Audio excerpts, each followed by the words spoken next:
Qui doit faire l'objet d'un service funéraire, le membre de l'Église ou n'importe qui? Le service funéraire, biblique ou pas? Autour de la question, Man Matinal reçoit ce matin le révérend Francis Tino. Pasteur Francis, bonjour. Merci. Le service funéraire, une pratique biblique ou simple invention des églises? Dans la Bible, autour de la question du mort, il n'y a pas une codification, on va dire, très exacte ou très précise pour dire qu'il faut obligatoirement faire ceci ou faire cela, procéder de telle ou de telle autre façon.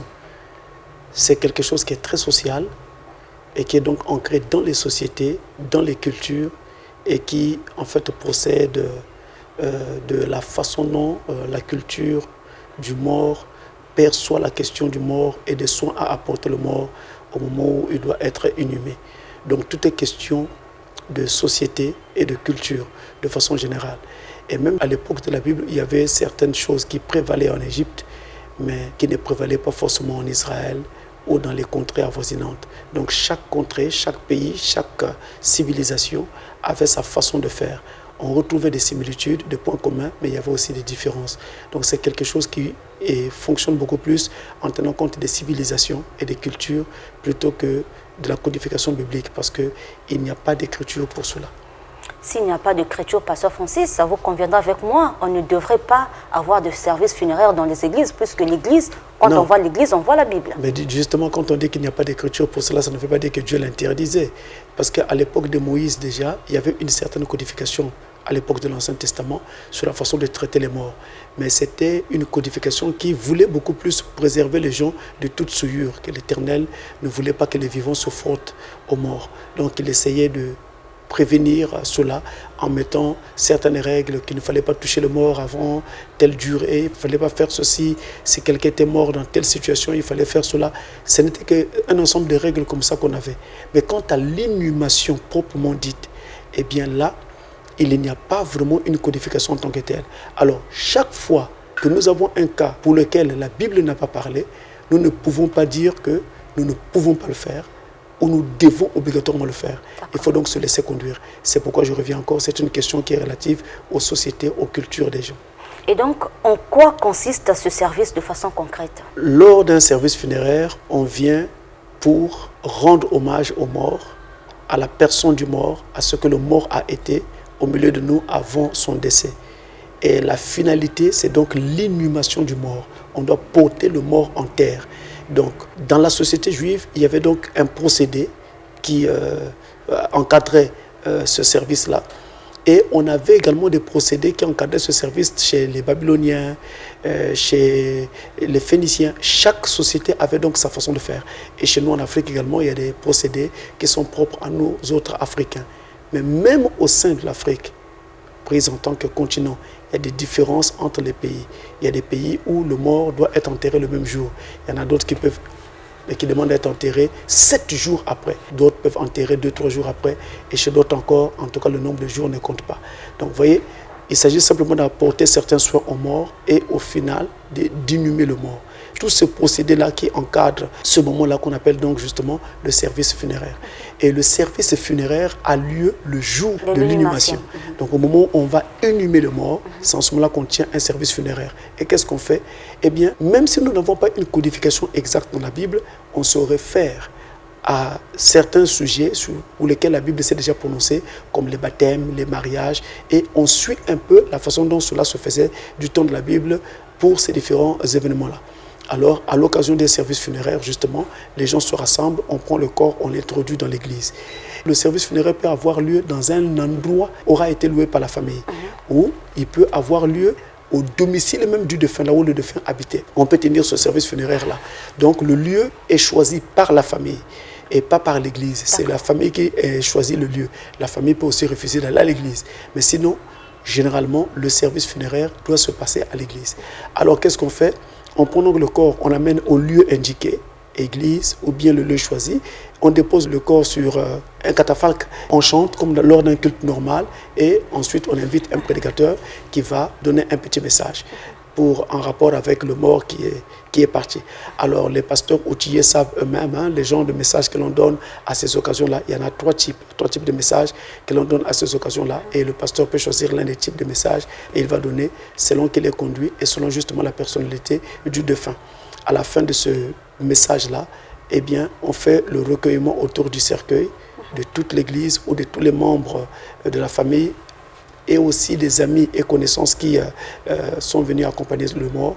Et une fois terminé le mort, et donc on le ressort le corps de l'église ou du lieu qui avait été choisi pour la cérémonie, on le met dans un corbillard et alors on va au tombeau.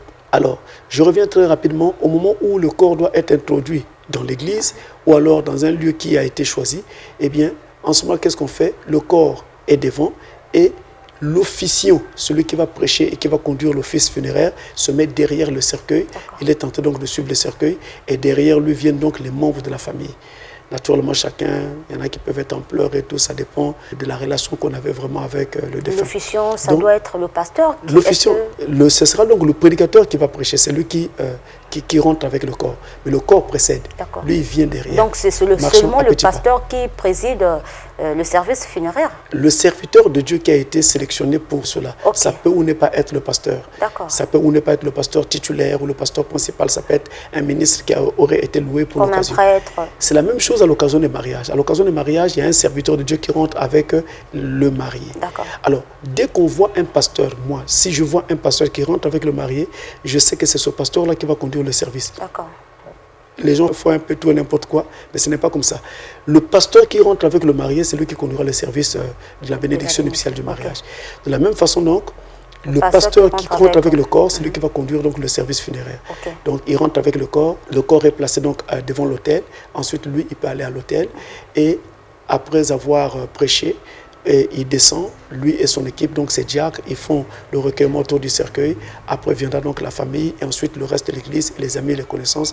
Quand tout cela est terminé, on va ressortir le corps de l'église. Et quand on ressort le corps de l'église, c'est le même processus. Le pasteur se met derrière le corps est devant, le pasteur est derrière avec son équipe et on remet le corps dans le corbillard et direction le tombeau.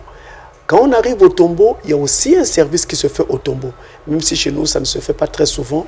Bon, ça ne se fait pas très souvent pour beaucoup de raisons. C'est que souvent, à l'occasion des enterrements, les gens sont vraiment très, très émus. Ils sont emportés.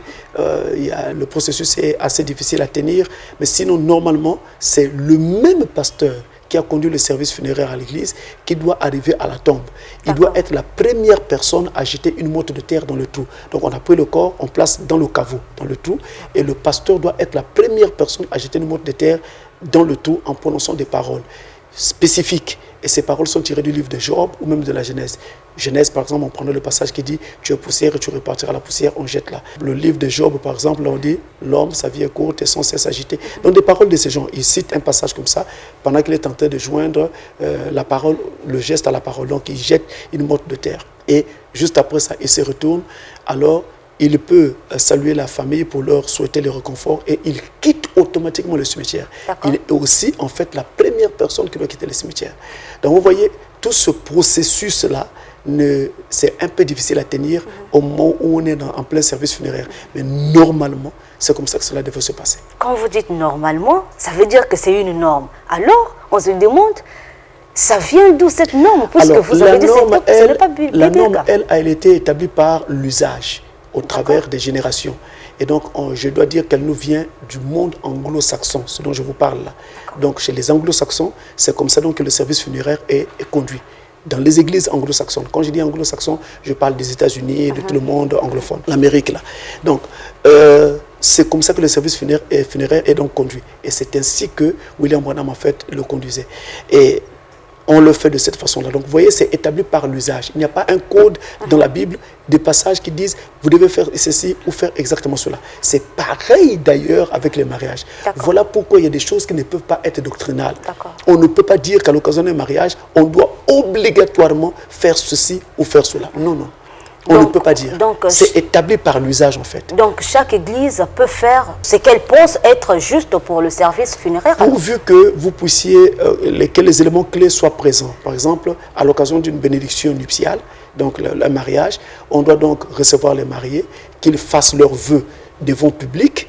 ils font leur vœu devant le public, et ensuite le pasteur joint leurs mains, pose sur la Bible, prie pour eux pour sceller ce mariage. Si ces éléments clés-là sont là, il n'y a pas de problème. Le reste, ce ne sont que des formes, ce ne sont que des procédés. Et pour le service funéraire, les éléments clés? Et pour le service funéraire, les éléments clés, c'est justement que on amène le corps devant l'autel, et ensuite le pasteur doit prononcer un message qui peut être dans un sens ou dans un autre, je vais dire, parce qu'en fait, je vais parler des différents types de thèmes que l'on prend à ces occasions-là. Et si ces éléments-là sont là, ensuite, maintenant, il doit prononcer une parole pour montrer à ceux qui sont encore en vie qu'eux aussi, ils vont passer par là, que nous passons tous par là.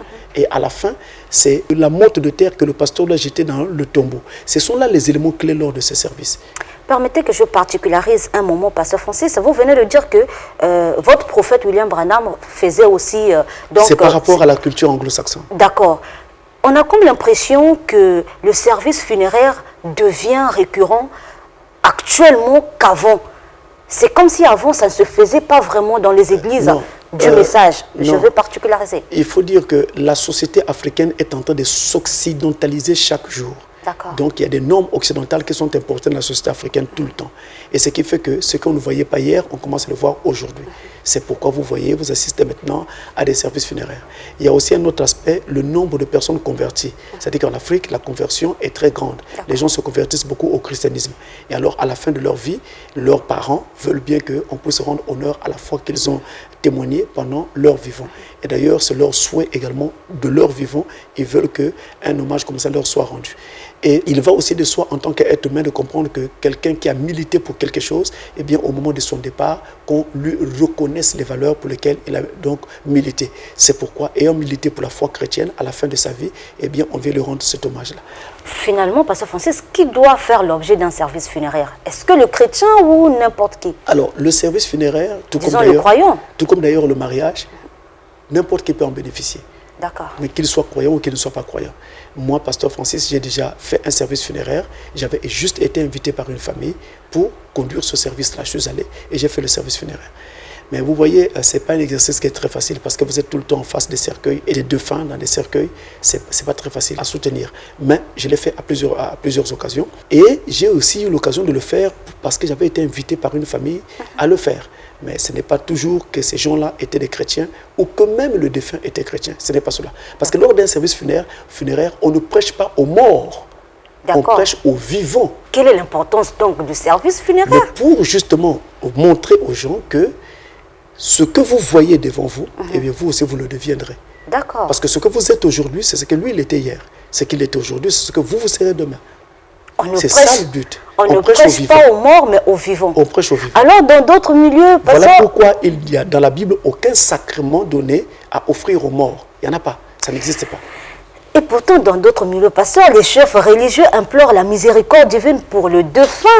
Donc, ces prières ne sont pas écoutées à part Dieu. En tout cas, je ne voudrais pas rentrer dans les querelles d'église. Je sais simplement ce que dit l'Écriture. L'Écriture dit, il est donné à un homme de vivre une fois, après quoi vient le jugement. Plutôt, de mourir une fois, après quoi vient le jugement. Donc, si vous êtes mort, il n'y a plus aucune grâce que vous pouvez recevoir, sauf si vous étiez déjà sauvé avant. Donc, on est sauvé pendant son vivant, mais pas après sa mort. L'histoire des gens qu'on canonise après la mort, ou qui deviennent des saints après la mort, ou qui sont sauvés après la mort, ça n'existe pas. Nous n'avons qu'une seule catégorie de gens, ou deux catégories qui vont être récupérées après la mort. Ce sont les justes de la terre et puis les vierges folles. Après la mort, Dieu va les récupérer. Mais notez bien, Dieu va les récupérer parce que c'est prévu d'avance. Pas parce qu'ils sont morts. Non, non, c'est prévu d'avance, c'est un programme. Donc ce service funéraire, peu importe la tournure, c'est justement pour faire à ce que les gens, les vivants, prennent conscience et non racheter l'âme du défunt. Il y a deux choses lors d'un service funéraire. L'hommage rendu aux morts pour rendre témoignage de ce qu'il était, de ce que sa vie était et autres. Parce que quelqu'un peut s'inspirer de cela, de ce que sa vie était, pour lui aussi produire des choses qui vont être bénéfiques à la communauté et à la société. Et l'autre aspect, c'est prêcher aux vivants pour leur montrer que ce que vous êtes aujourd'hui vivant, c'est ce qu'il était hier. Ce qu'il est aujourd'hui mort, c'est ce que vous serez demain. Alors, il faut donc mettre de la conscience pour se convertir, pour s'attacher à Dieu, pour mettre en ordre sa vie et se ranger à la volonté de Dieu. Il faut tenir compte du service funéraire, pasteur. Comment interprétez-vous le passage qui dit « Laissez les morts enterrer leurs morts » ? Non.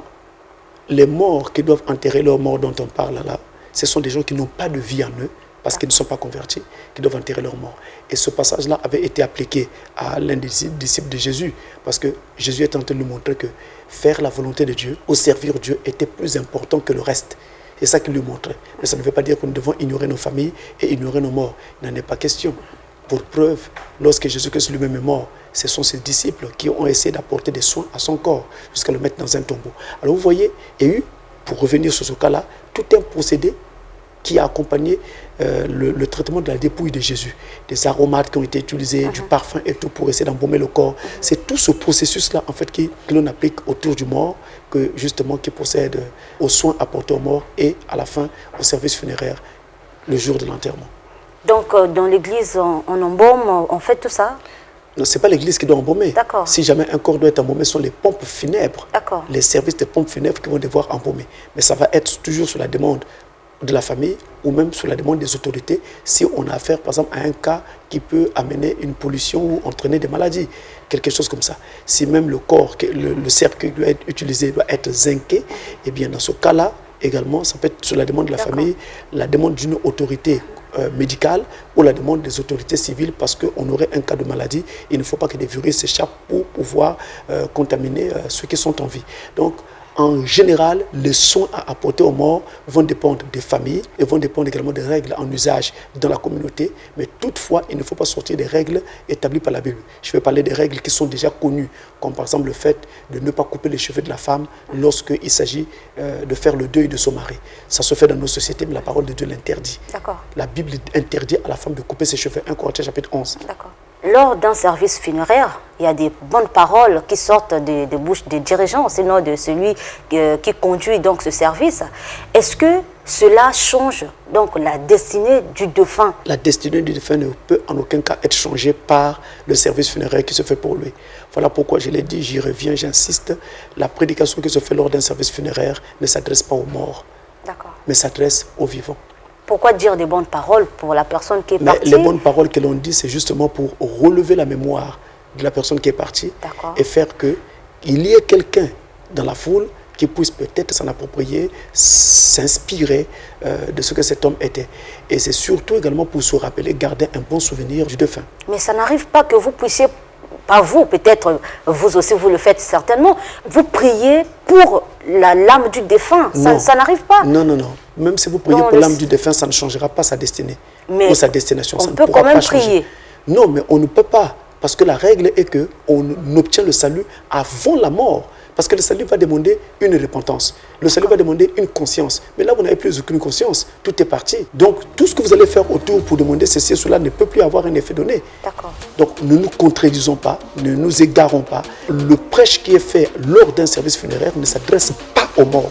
Ce prêche s'adresse aux vivants. Ni la prière n'est pas destinée aux morts. La prière aussi n'est pas destinée aux morts. En tout cas, ça vous voudra juste de là.